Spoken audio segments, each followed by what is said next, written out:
If the truth has just become hate speech, well, you might as well lock me up because I'm not shutting up.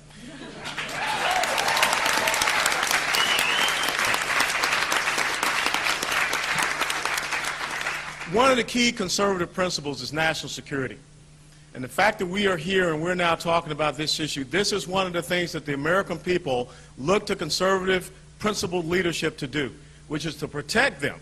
And if we do not stand up in this great convention that we're having here right now and profess who we are and that we understand this situation, this issue, the American people will turn away from us. You have to hold the conservative leaders that you see here this weekend accountable to do the things to protect you. Now, let me explain some things, because I've been sitting back here listening. I'm sick and tired of people saying war on terror. There's no such thing as war on terror. In World War II, how smart would it have been if the United States of America said that they were at war with the Blitzkrieg, or if they were at war with the kamikaze? A nation does not go to war against a tactic. Just the same way. When you sit around and you see our strategic level leaders here in Washington, D.C., go on all these Sunday pundit shows, and they talk about how great it is that we're directing drone attacks. If you think back to what happened in Vietnam, when LBJ was doing bombing approval right here out of the White House, that's not what a strategic level thinker is supposed to be doing. That's not strategic perspective. A nation goes to war against an ideology. And that's what we've been talking about here today. We've been talking about the fact that we are against something that is a totalitarian, theocratic, political ideology, and it is called Islam.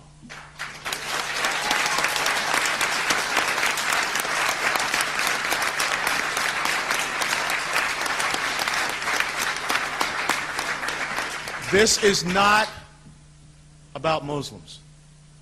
Because just the same as in Nazi Germany, not every German was a Nazi. Just the same as when I was in Iraq in 2003, not every Iraqi was a member of the Ba'ath Party.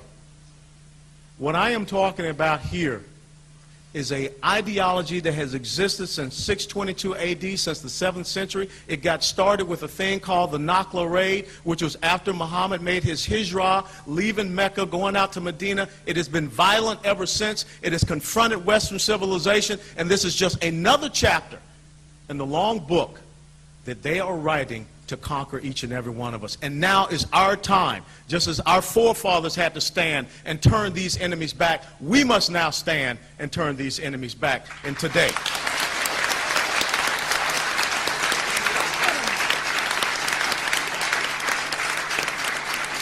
You've heard Stephen talk about abrogation. You need to understand things such as the Treaty of Hudaybiyah, where they will sit and they will deceive you by holding off so that they can become strong, which is how, back at about 627, 628, that is how Muhammad was able to then go in and overtake Mecca. The exact same thing that is happening right now. You need to understand the traditions of Muhammad. When he wrote letters to Khosroes, the Persian emperor, when he wrote letters to Heraclius, the Byzantine emperor, that said, you have three choices.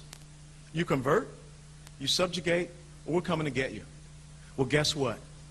Back in about 1992, Osama bin Laden did the exact same thing. He sent a letter to the United States of America.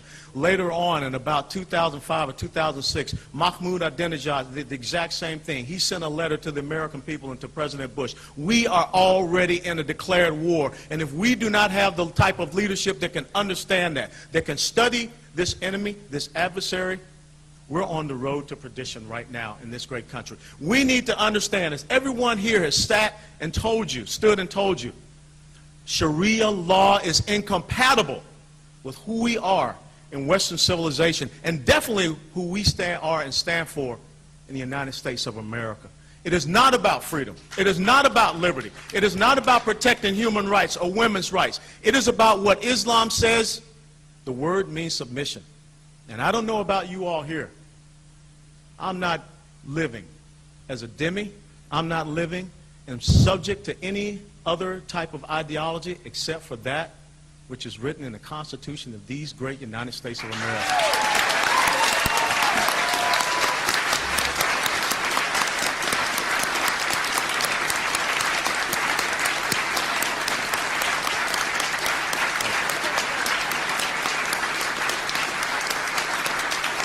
Thank you. We must understand that we have to regain the initiative in this fight. Just the same as our young soldiers now are operating under this restrictive rules of engagement, which prevent them from having the initiative against the enemy. You just saw in Marjan, Helmand Province, where the Taliban will come out and drop their weapons and walk out and taunt our soldiers and go away to fight again. That would not happen under my command if I was commander-in-chief.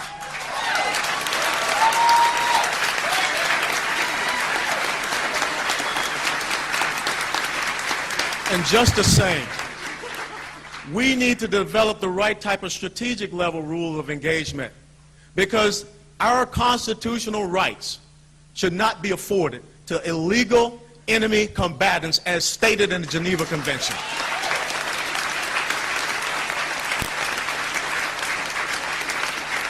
We can no longer allow this enemy to come in and use this new tactic of lawfare, which most of the people standing here know that is how they continue to try to get you to shut up.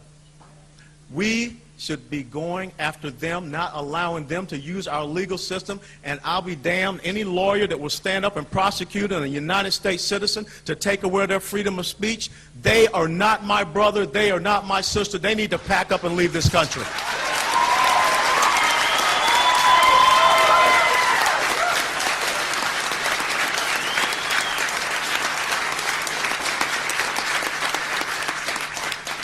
If we continue on in this political correct multiculturalism atmosphere that's on steroids, we are paralyzing ourselves from taking the right and proper actions. We see what is happening in Sudan. We see what is happening in Austria. We know about Geert Wilders in the Netherlands. We know what's happening in Denmark. Trend analysis is what we called it. There's nothing wrong with it. And for those of y'all here that are in the media, stop calling it profiling.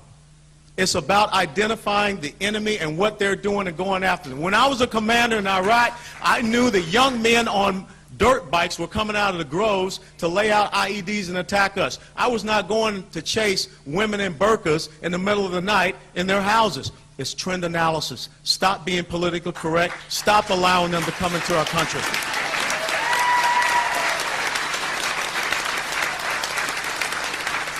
If you do not understand that the reality of your enemy must become your own, we can continue in this state of denial.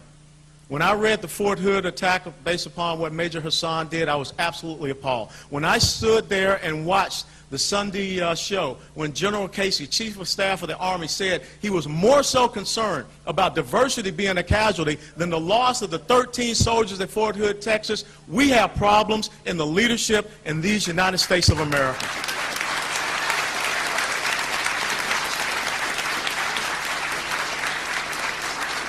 We must accept their reality.